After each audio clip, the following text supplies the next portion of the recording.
Welcome to Blizzard Fire. We hope this video helps fire up your solution. In this video, I will explain how to make pancakes round. To begin, always use a good quality nonstick pan or griddle. This prevents sticking and helps maintain shape. Ensure your pancake batter has the ideal consistency. It should be pourable but not watery, allowing it to spread evenly.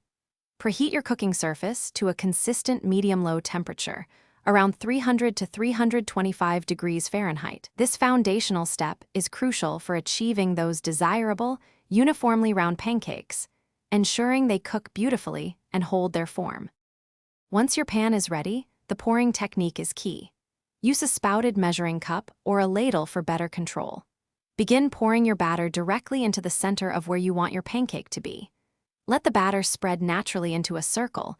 Resist the urge to spread it with your utensil.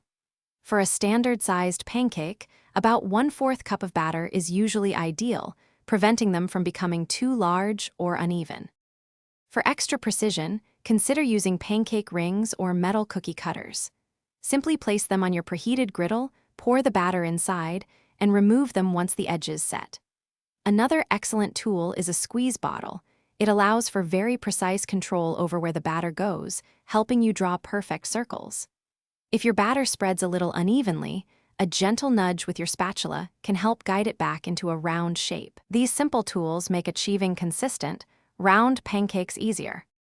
Knowing when to flip is crucial for maintaining that perfect round shape and achieving a fluffy texture. Wait until you see bubbles forming on the surface and the edges appear set and slightly dry. Use a wide, thin spatula to gently slide underneath. With a swift, confident motion, flip it over. Cook for another 1 to 2 minutes on the second side until it's beautifully golden brown. This ensures even cooking and a delightful finish for your round pancakes.